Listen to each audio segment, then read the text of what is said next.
अब सुनिए प्रदेश की दिन भर की हाइलाइट्स सुजस आवाज राजस्थान के साथ। आज आपको बताएंगे कि अपराधों पर जीरो टॉलरेंस नीति पर क्या सोच है मुख्यमंत्री की। लगातार अभियान चल रहा है तो हम लोग छोड़ेंगे नहीं इनको। जो क्रिमिनल्स है वो उनको समझ आना चाहिए कि आपके दिन लग गए हैं। दूध उत्पादन में राजस्थान कैसे बना अव्वल, साथ ही नववर्ष और चैत्र नवरात्र का उल्लास भी। इन सभी खबरों के साथ मैं हूं सालेहा और मेरे साथ हैं अरिंदम। ये राजस्थान सरकार का संकल्प है कि वो प्रदेश को जवाबदेह, पारदर्शी और संवेदनशील पुलिस प्रशासन दे। मुख्यमंत्री अशोक गहलोत आज जयपुर में राजस्थान पुलिस अकादमी के दीक्षांत समारोह को संबोधित कर रहे थे। राज्य की पुलिस कानून व्यवस्था बनाए रखने, अपराध पर अंकुश लगाने और समाज को सुरक्षा देने की दिशा में बेहतरीन काम कर रही है, इस बात की मुख्यमंत्री ने प्रशंसा की। इन लोगों के जीवन में बहुत बड़ी आज का दिन जो है इनके लिए बहुत शुभ होता है। अपना कैरियर की शुरुआत कर रहे हैं और जो परेड शानदार देखी है आप लोगों ने, ये अनुशासन भी है, संकल्प भी है। मैं समझता हूँ कि बहुत अच्छी ट्रेनिंग इनको मिली है, किस प्रकार पब्लिक की सेवा करना है, वो एक संकल्प भी लेके जाएंगे। ये प्रशिक्षु आरपीएस के 53वें बैच का दीक्षांत समारोह था। सीएम ने सलामी लेने के बाद परेड का निरीक्षण किया।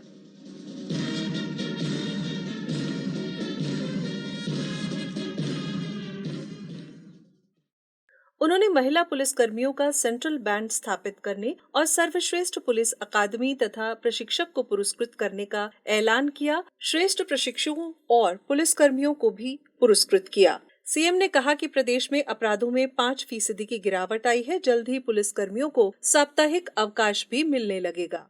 थानों में जन केंद्रित सुविधाओं, स्वायत्त कक्ष का विकास और जन सुनवाई के लिए निश्चित समय तय किया गया है। स्वायत्त कक्ष के लिए 2000 से अधिक पुलिस कर्मियों को विशेष ट्रेनिंग दी गई है। मुझे खुशी है कि कंपल्सरी एफआईआर जब से लागू हुई है उसके बाद में सीआरपीसी 156(3) में 33 से सिर्फ 13% मुकदमे आने लगे हैं। प्रदेश में 221 में 2019 की तुलना में करीब 5% अपराध कम दर्ज हुए, जबकि मध्य प्रदेश, हरियाणा, गुजरात, उत्तराखंड सहित 17 राज्यों और केंद्र शासित प्रदेशों में अपराध अधिक दर्ज हुए हैं। इसलिए मेरी आपसे अपेक्षा है कि आप पुलिस के कार्य को मात्र रोजगार के रूप में न लेकर के इसे सेवा के रूप में ग्रहण करें। समारोह के बाद मीडिया से बातचीत में सीएम ने कहा कि कार्मिकों को जनता के ट्रस्टी के रूप में काम करना चाहिए। हर व्यक्ति को, हर ब्यूरोक्रेट को भी, पॉलिटिशियन को भी, चाहे डॉक्टर हो चाहे वो इंजीनियर कोई हो, सबको जनता के ट्रस्टी के रूप में काम करना, जन सेवा के रूप में काम करना। इसलिए मैंने कहा कि ये नौकरी नहीं होती है, नौकरी के साथ में सेवा भी होती है।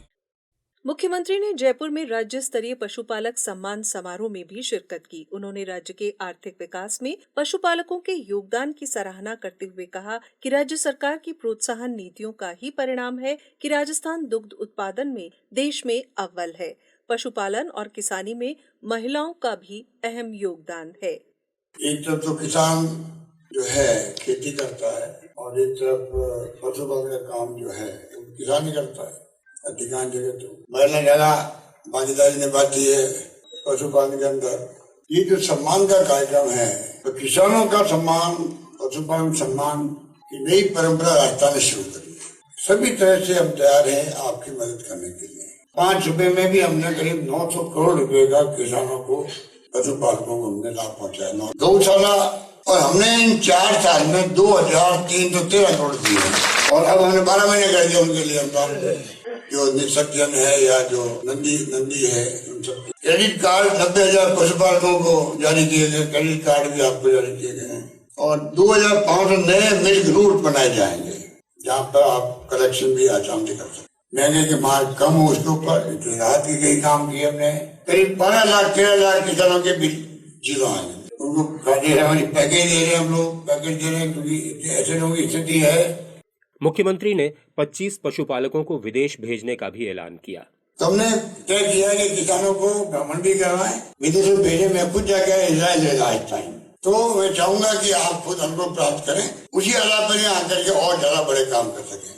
इस मौके पर 415 पशुपालकों को सम्मानित भी किया गया। सीएम ने राज्य पशुधन प्रबंधन प्रशिक्षण संस्थान में प्रशिक्षणार्थी आवास भवन का भी लोकार्पण किया। साथ ही उन्होंने मालपुरा का डेयरी संयंत्र भी वीसी के जरिए जनता को सौंपा। समारोह में पशुपालन मंत्री लालचंद कटारिया ने कहा कि 4 साल में पशुधन और किसानी के क्षेत्र में नए आयाम स्थापित हुए हैं। कृषि के क्षेत्र में 42 कृषि महाविद्यालय खोले, साथ इस बजट में खोले और राजस्थान में जो कृषि के 5 विश्वविद्यालय हैं उनमें अमूलचूल परिवर्तन करते हुए शिक्षकों की भर्ती और नए यंत्र दुनिया में इजाद हो रहे हैं, उनके लिए अलग से बजट देने का काम, किसान को 2000 यूनिट बिजली फ्री देने का काम, 1000 का अनुदान तो पिछले वर्ष आपने घोषणा की थी। प्रधानमंत्री फसल बीमा में आज राजस्थान पूरे देश के अंदर पहले नंबर पे।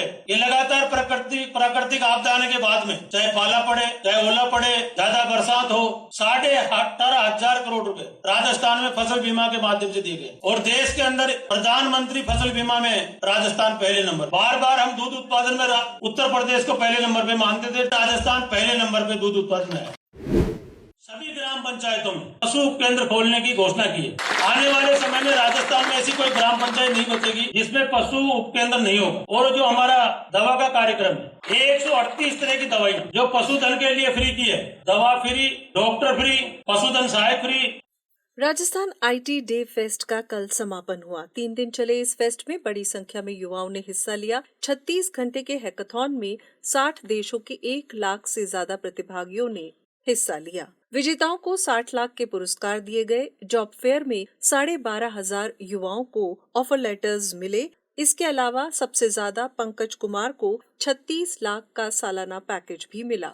आज विश्व जल दिवस है। प्रदेश में इस मौके पर राजीव गांधी जल संचय योजना के दूसरे चरण की शुरुआत हुई। ग्रामीण विकास और पंचायती राज मंत्री रमेश चंद्र मीणा ने इसका शुभारंभ किया। इसके तहत प्रदेश की 349 पंचायत समितियों में 2 लाख काम होंगे। इनसे वर्षा जल संचयन, जल संरक्षण और चरागाह विकास के काम कराए जाएंगे। इस अवसर पर जल संरक्षण के प्रति जागरूकता फैलाने के लिए प्रदेश भर में कई आयोजन हुए। जालौर जिले की 10 पंचायत समितियों में अमृत सरोवर का लोकार्पण किया गया। सवाई माधोपुर में लोगों ने जलाशयों की सफाई के लिए श्रमदान किया। स्कूलों में पानी और पर्यावरण बचाने के लिए निबंध, भाषण, वाद विवाद और चित्रकला प्रतियोगिता सहित कई गतिविधियां हुई।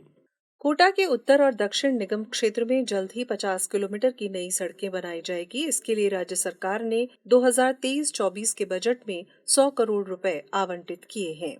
एडवोकेट प्रोटेक्शन बिल पास होने पर डूंगरपुर में अधिवक्ताओं ने धन्यवाद रैली निकाली। 84 और सीमलवाड़ा में वकीलों ने आतिशबाजी की। उदयपुर में अधिवक्ताओं ने वाहन रैली निकाली और ढोल नगाड़ों के साथ प्रसन्नता व्यक्त करते हुए सरकार का आभार जताया। मध्य प्रदेश की सीमा से सटे 12 जिले के कस्बा थाना को जल्द ही नया थाना भवन मिलेगा। इसका निर्माण किया जा रहा है। यहाँ वायरलेस कक्ष, कंप्यूटर, सभागार सहित कई सुविधाएं होंगी।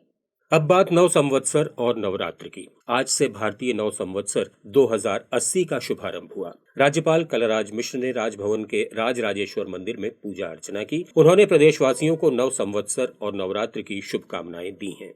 आज से ही चैत्र नवरात्र भी शुरू हो गए हैं। लोगों ने घरों में घट स्थापना की। माता के मंदिरों में विशेष सजावट की गई है। मुख्यमंत्री ने भी CMR की राजराजेश्वरी मंदिर में शीश नवाया और प्रदेश की सुख समृद्धि और खुशहाली की कामना की। शक्तिपीठ कैला देवी, त्रिपुर सुंदरी, शिला माता, चौथ माता सहित प्रदेश भर के देवी मंदिरों में श्रद्धालुओं की भीड़ है। और अब एक ऐसी खबर जिससे जाहिर होती है मुख्यमंत्री की संवेदनशीलता और बच्चों के प्रति उनका स्नेह। ये है उदयपुर के खेमपुर का 4वीं में पढ़ने वाला अर्जुन, जिसने नए जिलों के नाम कंठस्थ कर एक ही सांस में मुख्यमंत्री को सुना डाला। सीएम ने इस बच्चे को खूब आशीर्वाद दिया। सुनिए ये बातचीत। जिलों के नाम बोलोगे एक बार वापिस? Yes sir. बोलिए मैं सुनता हूँ। दौसा, सिक्कर, अलवर, झुंझुनू, जालौर, बाली, सिरोही, जैसलमेर, बाड़मेर, बीकानेर, गंगानगर, हनुमानगढ़, चूरू, कोटा, बूंदी, बारा, झालावाड़, भरतपुर, धौलपुर, सवाईमाधोपुर, करौली, अजमेर, भीलवाड़ा, टोंक, नागौर, उदयपुर, चित्तौड़गढ़, राजसमंद, प्रतापगढ़, डूंगरपुर, बांसवाड़ा, अनूपगढ़, बालोतरा, ब्यावर, डीग, डिडवाना, कुचामन, दूदू, गंगापुर सिटी, जयपुर उत्तर, जयपुर दक्षिण, जोधपुर पूर्व, जोधपुर पश्चिम, केकड़ी, कोटपुतली, खेरतल, नीमकाठाना, फलोदी, सुरंबर, साचौर और शाहपुर। वेरी गुड, बहुत अच्छा। तेरे मुंह से 50 जिले के नाम सुन के जो नए जिले डिक्लेयर हुए हैं, संभाग डिक्लेयर हुए, मुझे बहुत अच्छा लगा। तुम इस उम्र के अंदर भी अपना विजन रखते हो पूरे प्रदेश के लिए। मैं तेरे लिए कुछ कर सकता हूँ? कोई तो प्रॉब्लम नहीं आ रही पढ़ाई में? नहीं सर। तो मेरी शुभकामनाएं हैं। नमस्कार।